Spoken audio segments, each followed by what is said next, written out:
That's what I whispered to my husband, Tom, as we sat on the front porch of our small, clay brick house in Ghana, listening to the sound of crickets and distant drums under the starlit sky.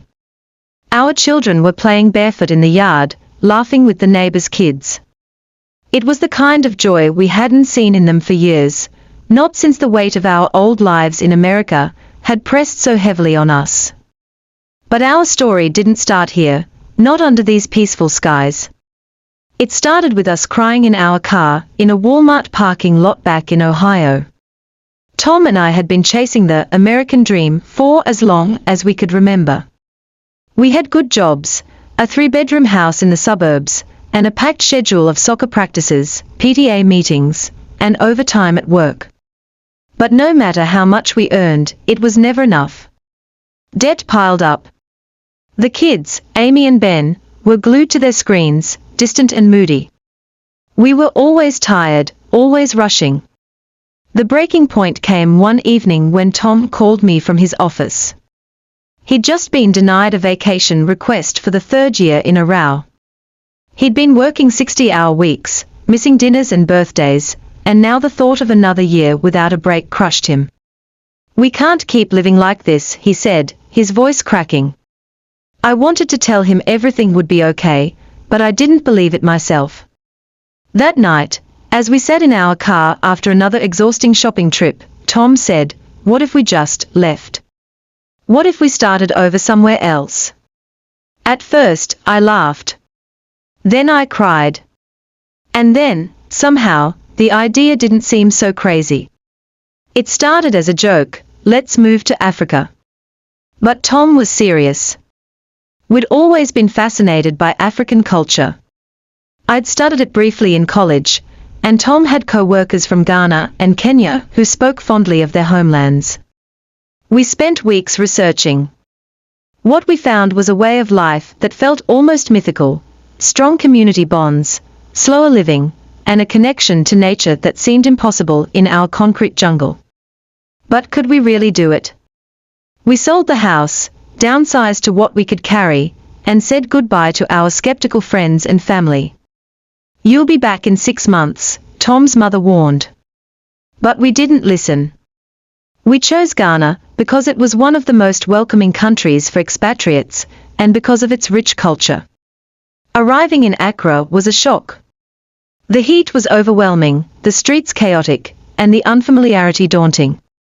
But people smiled at us, offered help when we looked lost, and shared stories that made us feel welcome. We rented a modest home in a village outside Kumasi, surrounded by lush greenery, and a rhythm of life that was entirely new to us. At first, it was hard. We missed air conditioning, fast internet, and the predictability of life in America. But gradually, something changed. In the mornings, we woke to the sound of roosters and the scent of fresh bread from the local bakery.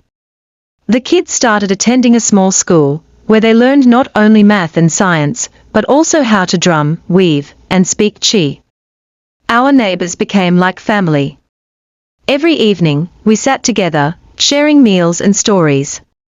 The sense of community was something we'd never experienced before. When someone needed help, people came. When there was a celebration, everyone joined in. Tom found work teaching English at a nearby school, while I started a small business selling handmade jewelry, inspired by the vibrant colors and patterns of local designs. We earned less money than we ever had in America, but somehow, we felt richer. It's been 3 years now. We've visited the US once since moving, and while it was nice to see family, we felt like strangers in our own country. The noise, the rush, the endless advertisements, it all felt overwhelming. Life in Ghana isn't perfect. We've had our challenges with power outages, cultural misunderstandings, and moments of homesickness. But we've also learned to appreciate the beauty of simplicity, the value of community, and the joy of living fully in the present. As I sat on that porch, watching the kids run and laugh, I thought about the life we left behind. America gave us many things, but it also took much from us. Here, we found what we didn't even know we were missing: peace. We did the right thing, I said softly. Tom squeezed my hand and smiled. We really did. One of the things I've come to love about living in Ghana is the rain. Back in America, it was a nuisance, another reason to grumble during my morning commute or cancel plans. Here, it's a gift. The first heavy rain we experienced was a revelation. It wasn't just water falling from the sky, it was an event. The village transformed. Children ran out to play, dancing and splashing in the muddy puddles. Women brought out buckets to catch the rainwater, laughing and chatting as they worked. The air smelled fresh, earthy, alive. That day, I found myself standing in the downpour, letting it soak through my hair and clothes. Amy and Ben joined me, their squeals of delight carrying over the rhythmic drumming of raindrops on tin roofs. For the first time in years, I felt weightless, like all the burdens I'd carried for so long were being washed away. Come inside before you catch a cold, a neighbor called, grinning as she waved us over to her porch. We spent the next hour sitting with her family, sipping hot tea made from fresh ginger and cloves, listening to their stories of village life. Back in Ohio, success had always been measured by numbers, how much we earned, how big our house was, how prestigious our jobs sounded. But here, success looks different. It's a neighbor bringing over a bowl of jollof rice when they notice you are having a hard day. It's the way the community rallies together to fix a road or organize a festival. I remember one moment that solidified this shift for me. It was during a funeral, a massive, colorful affair that lasted for days. Funerals here are not just a time to mourn, they are also a celebration of life, a chance to honor the deceased with joy and music. Tom and I joined in, wearing the traditional black and red cloth. As we sat among hundreds of villagers, watching the drummers and dancers, I felt something I hadn't felt in a long time, belonging. In that moment, I realized that success wasn't about climbing some endless ladder. It was about community, connection, and living a life that felt meaningful. Of course, there have been hard days. We've had to learn how to navigate the complexities of a new culture, figuring out local customs, dealing with bureaucracy, and sometimes feeling like outsiders. There was the time our generator broke down during a week-long power outage, and we had to cook by candlelight and bathe with water we hauled from a nearby well. The kids whined at first, but by the end of the week, they'd learned how to help start the fire and find constellations in the clear night sky.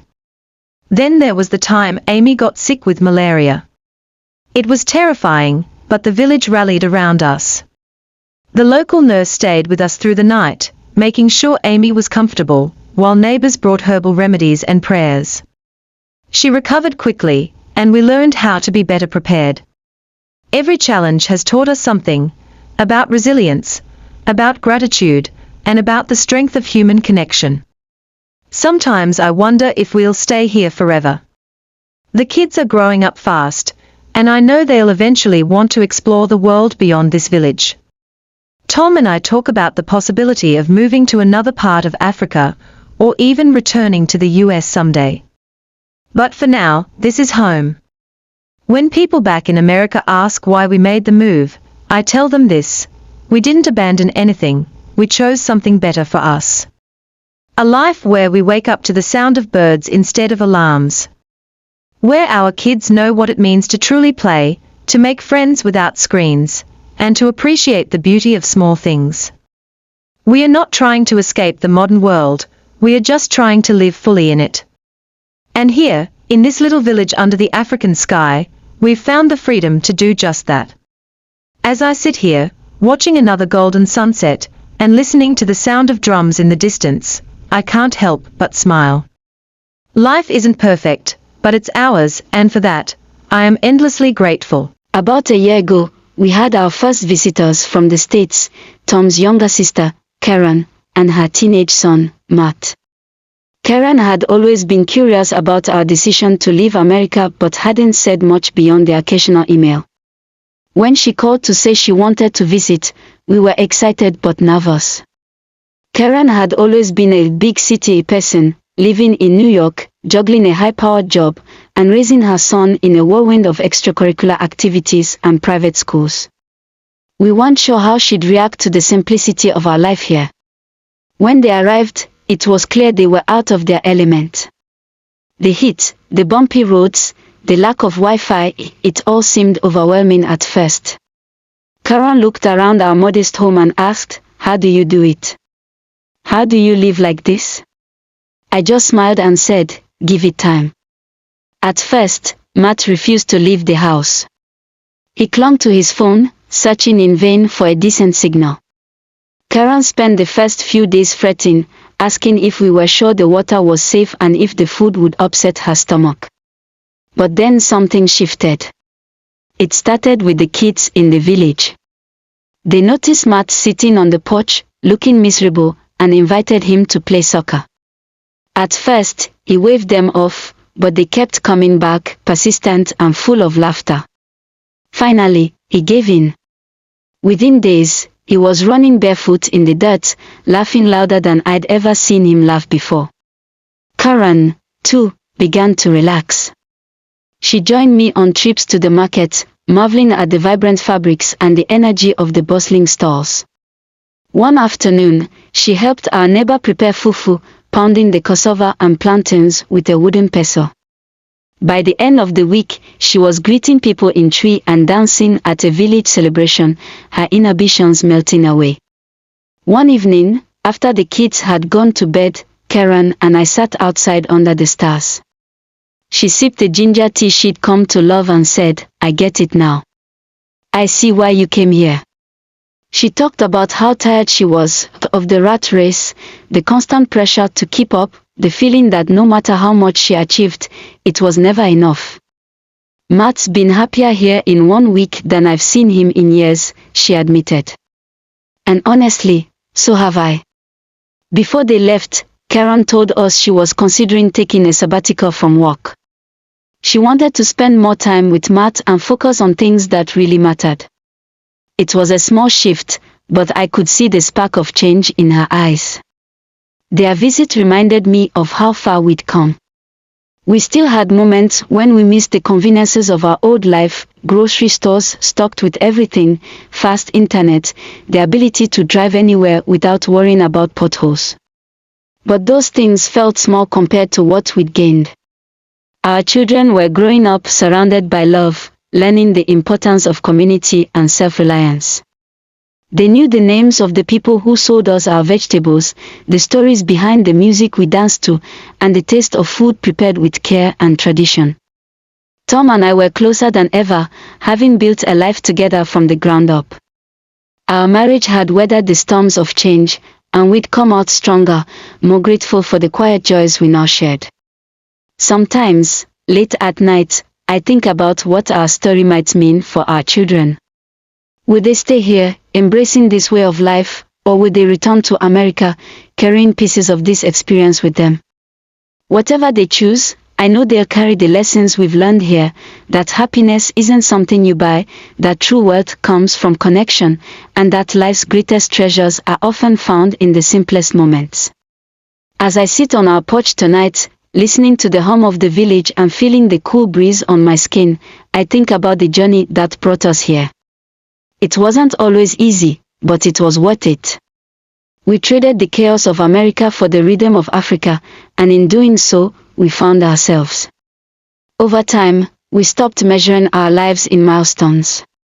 There were no promotions to chase, no shiny new gadgets to buy. Instead, our lives revolved around seasons and traditions.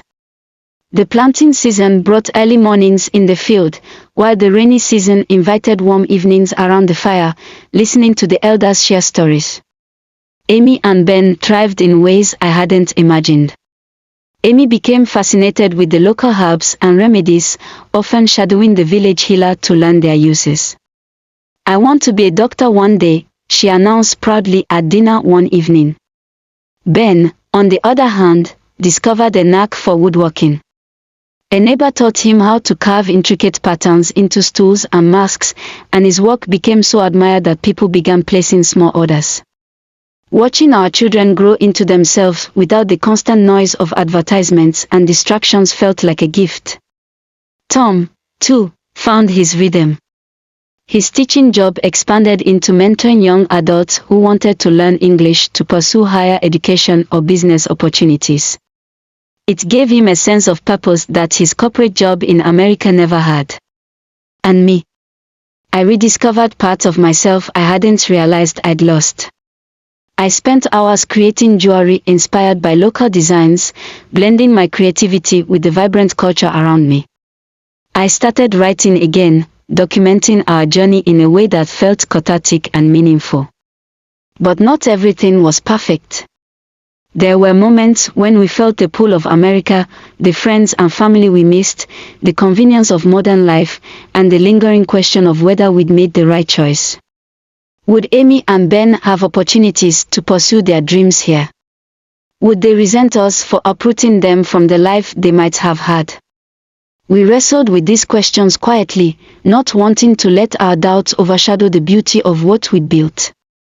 Every so often, an email from a friend back home would bring news of rising costs, political tensions, or how busy everyone still seemed. It reminded us why we'd left but didn't erase the ache of being far away. Last year, we saved up to visit America for the first time since our move. Amy and Ben were excited to see their cousins, but Tom and I approached the trip with caution. From the moment we landed, it was clear how much we changed. The pace of life felt overwhelming, the noise, the traffic, the constant need to be somewhere or do something. The kids were initially dazzled by the malls, amusement parks, and fast food. But after a week, they started asking to go back. "It's too much," Ben said one evening. "I miss the quiet." Amy missed the sense of freedom she had in the village, where she could roam safely and spend her days exploring. "Everything here feels so busy," she said, echoing a sentiment Tom and I had struggled to articulate for years. When we returned to Ghana, stepping off the plane felt like a breath of fresh air. The familiar warmth of the sun, the smiles of neighbors who greeted us like family, it reminded us that home isn't a place.